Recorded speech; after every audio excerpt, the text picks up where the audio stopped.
Jersey guy, don't you say it. Don't you dare say it.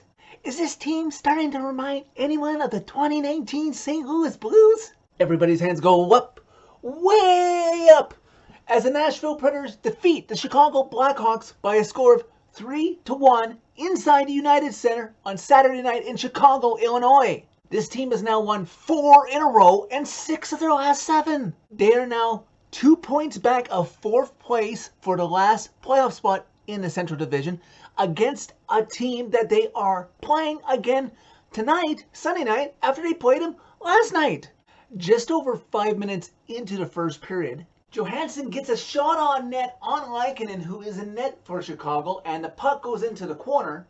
Eeli Tolvanen knocks it down, and he gets the puck to Victor Arvidsson behind Lehkonen, and he gets the puck out to the man who started the play initially, number 92, Ryan Johansson. He buries it in the Chicago net. 1-0 Preds.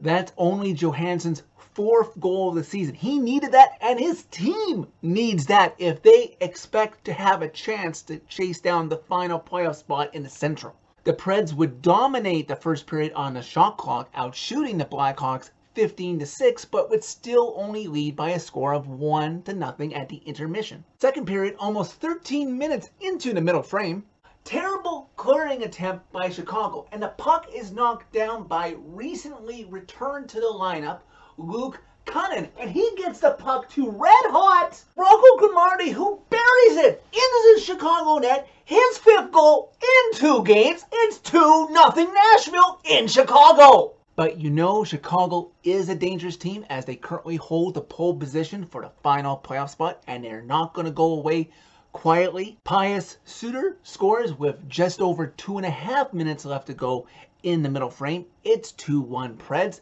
making what should be for a hell of a third period between these two division foes.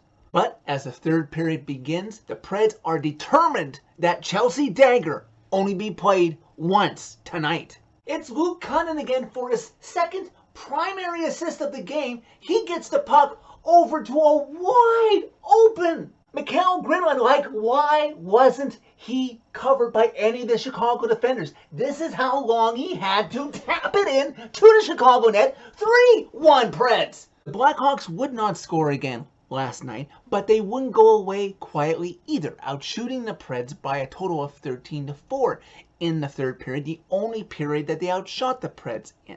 But Saros kept the door shut, and the Preds win the game 3-1.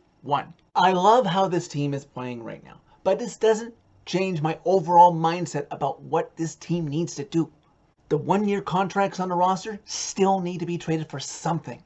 The kids still need to play more. I don't want to see the bottom fall out of this roster by just letting the veterans stay forever without replenishing the cupboard. Instead, if they start making trades here soon, it can be a cushioned landing before springing back up and being a contender again. This team can make the playoffs with the kids. I see it in how they play. They're hungry and they want to impress management. Give these kids something to look forward to, something to aspire for, Preds, please. So that's it for this video. Thank you very much for watching. As always, hit like if you liked this video. Click subscribe if you really liked it. You can find my social media by clicking on the channel name. Sweep 2 games in Chicago in regulation. You have it in you, boys.